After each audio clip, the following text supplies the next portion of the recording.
Hi, welcome to Sunday School in a Bag here at All Saints Church.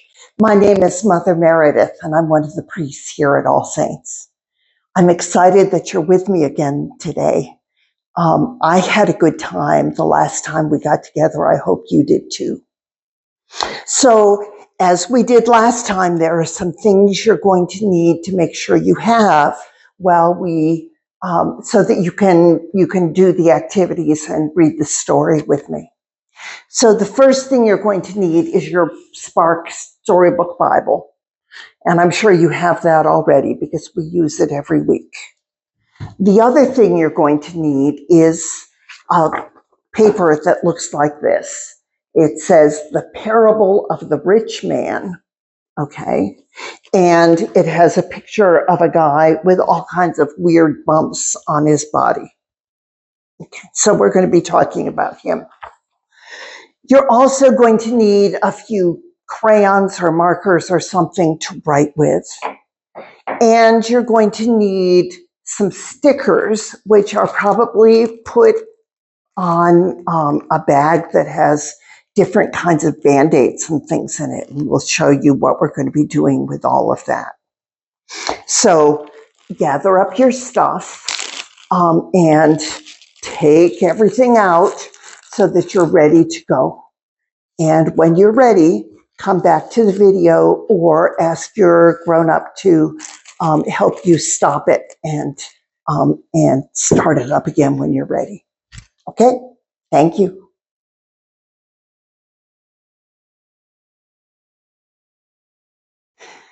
So some of you may wonder why I always say get your grown-up to help you.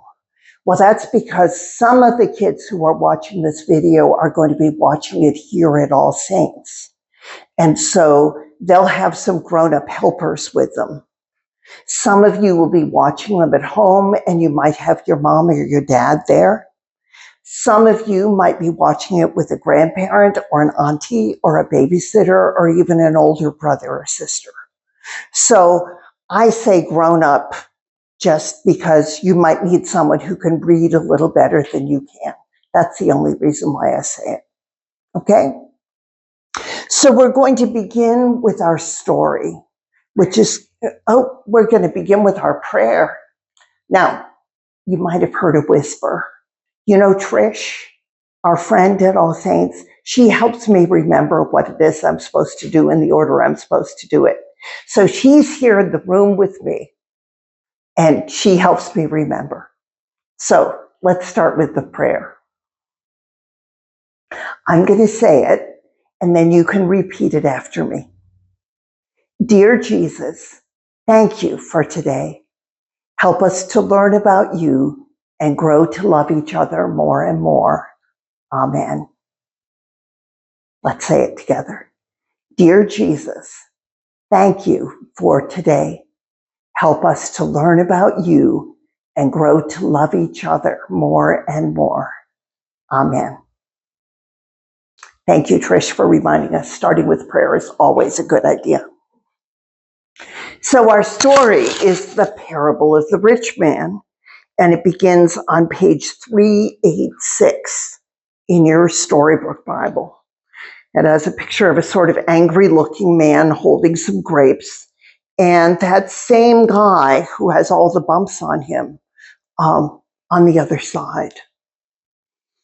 Now, remember our little guy, Sparky, who's in every picture? Who is he hanging out with? Not the angry-looking guy, that's for sure. Why don't we look and see as we go along who Sparky hangs out with in the pictures? They might be a clue about who's important. So anyway, it's called The Parable of the Rich Man.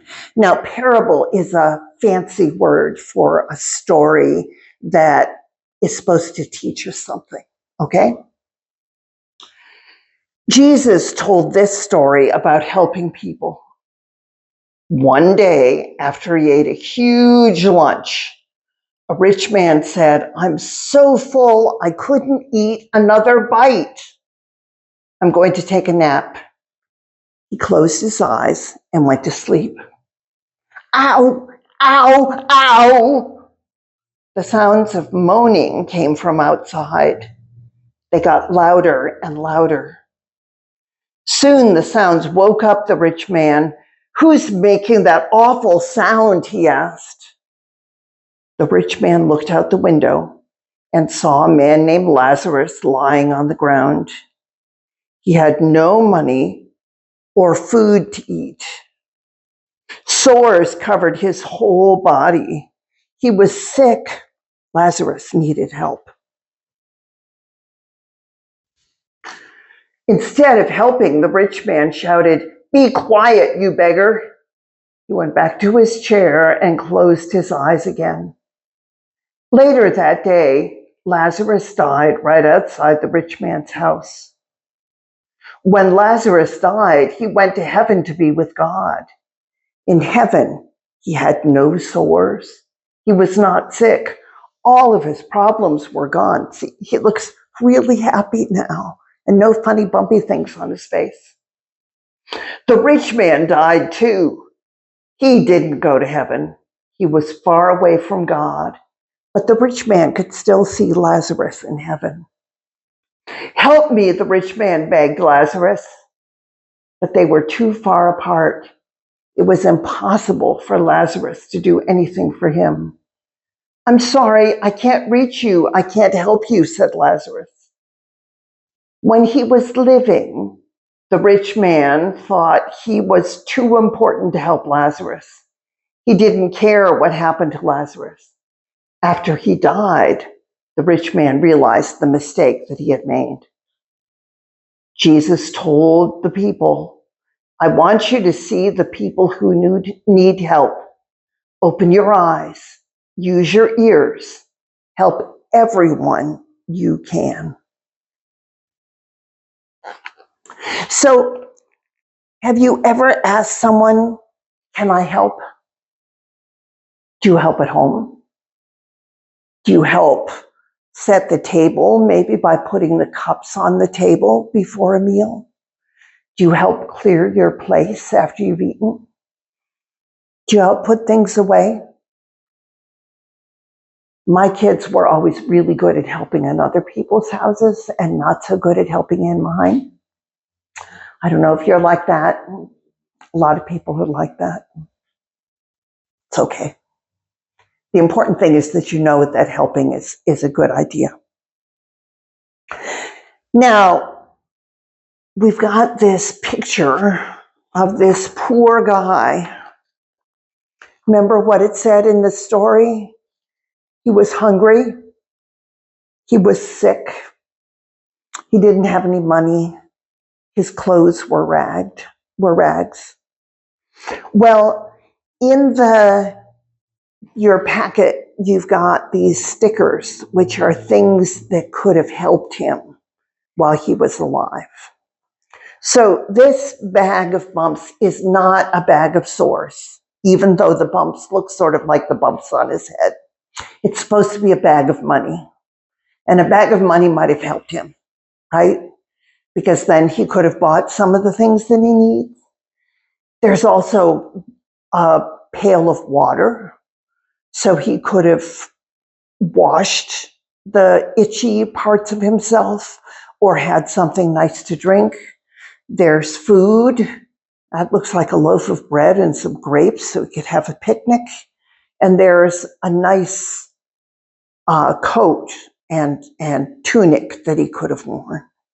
So you can take the stickers and put them near the man. So I'm going to put the bag of money over here, and I'm going to put the food in his hands. What do you think?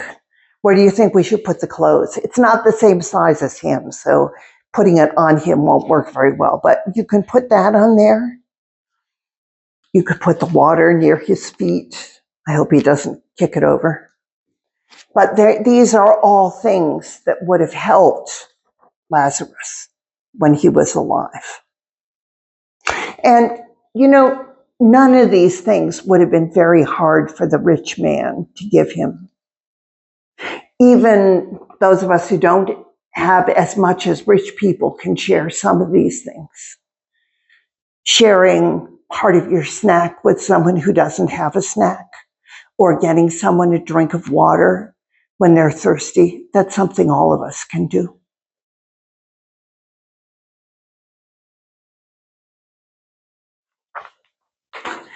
On the back of this sheet, they have pictures of people who are helpers.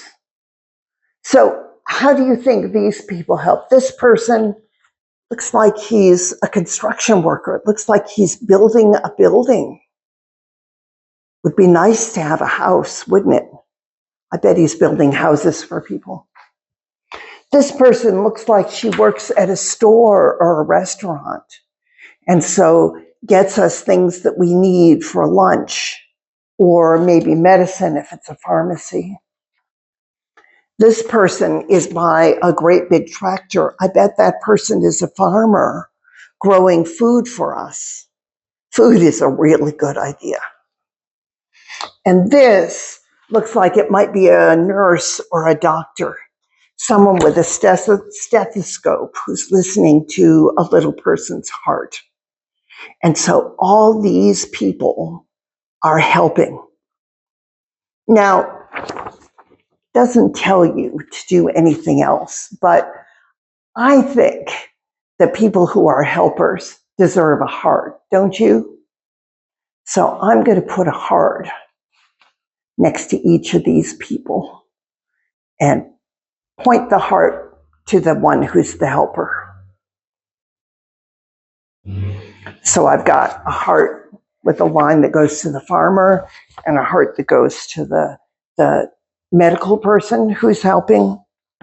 And I'm going to draw a heart and connect it to the construction worker. And I'm going to draw a heart and connect it to the person who is getting food at a restaurant.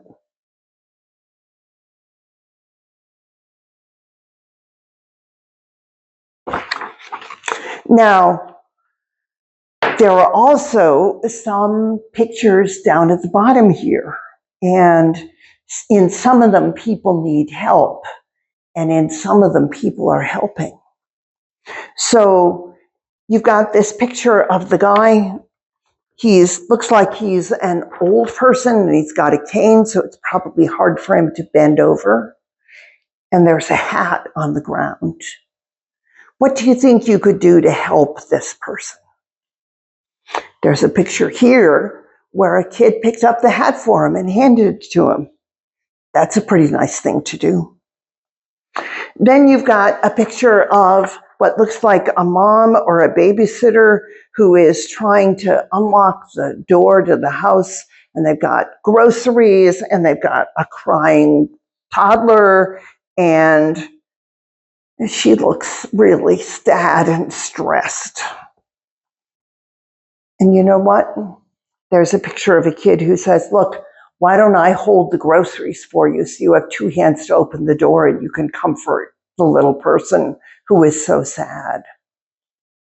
Or maybe if the kid knew the little person that, might be an older brother or older sister, they might be able to hold the little person's hand so that mom doesn't have the little one pulling on them. There are lots of ways you could help in that picture. Or maybe they could take the keys and unlock the door for her.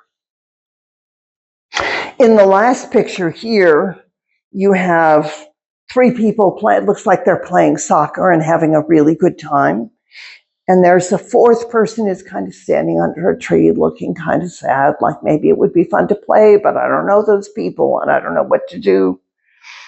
And what is happening over here? One of the kids playing notices the person under the tree and says, come on, join with us. You can play with us. So with a grown-up you love, think of a way your family can help someone and have fun together helping that person. You might do something for one of your neighbors. You might bake cookies and have some for your house and bring some next door. Or you might help out at a food pantry. Or one thing that you can do is you can make a first aid kit, okay? So a lot of us in our backpacks or purses, we have a few things that can help us or someone else feel better. So you need a bag. Could be a plastic bag, could be another kind of bag if your family has them. Now, I don't know about you, but if my nose is running, I have learned that you're not supposed to wipe your nose on your sleeve. Sometimes it's hard for kids to remember. Sometimes it's hard for grown-ups to remember. But here is a package of tissues. So you could put that in there, because that could help somebody with a runny nose, or maybe even you when you have a runny nose. Sometimes, if you fall on the playground, or you trip, or you cut yourself, it's a good idea to clean yourself up. And so these are antibacterial hand wipes, and they can make sure that your hands are clean, and if you scrape a knee, that your knee is clean, so that there aren't any germs. And so those can go in there. And then we also have some Band-Aids. Now, it's hard to see through the thing, but these are cool Band-Aids. Looks like there are some Paw Patrol Band-Aids. Looks like there might be a superhero Band-Aid. Looks like that's another Paw Patrol one.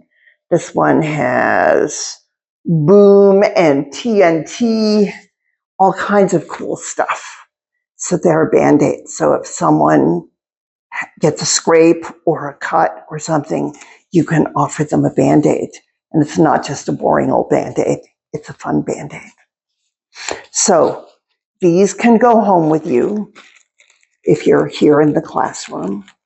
Or if you're home, you can take them and maybe put them in your backpack to go to school. Or someone might put them in their purse. But it's a way of helping other people. You've got your own first aid kit, so you can be a helper too. You know what's fun about being a helper? Sometimes you get to feel like you're a superhero. You get to feel like you want to cheer. And so in our booklet, we always include some fun things that you can do with your family. And one of the things that it suggested in the booklet is that there's a cheer you can learn, like the cheerleaders at a baseball game or football game. And so, do you know how you spell help? It's H-E-L-P. And so the cheer is H-E-L-P. We can help you and me. Do you want to say it with me? It's kind of silly, but it's kind of fun. H-E-L-P. We can help you and me. You know what else you can do? You could put someone's name in instead of we. So H-E-L-P. Mom can help you and me. Or maybe you have a friend named Bob. Maybe you have a person in your class whose name is Bob. H-E-L-P. Bob can help you and me. So all of us can be helpers. And all of us can be excited about helping each other and helping to take care of each other and loving each other. Now, the last thing is that we've got another picture of the parable of the rich man with the guy with the funny spots. Those funny spots are a disease called leprosy. And we'll hear about it again in one of the other stories. But the deal is that a long time ago, when we didn't have the kind of medicines we have now, people would get funny sores on their body, and there really wasn't much they could do about it. But now we have helpers who can make things like that go away and help people be healthier and happier and not have hurting sores all the time. So we can be grateful to God for that. Okay, so you can draw pictures, you can do activities with your family, you can show people your storybook pictures, and you have your very own first aid kit so that you can be a helper too. So let's say a prayer together to close, and then we'll see you next week. I'll say the prayer first, and then you can say it after me. Dear Jesus, thank you for our time together. Help us to love you and love each other every day. Amen. Dear Jesus, thank you for our time together. Help us to love you and love each other every day. Amen. See you next week. Bye now.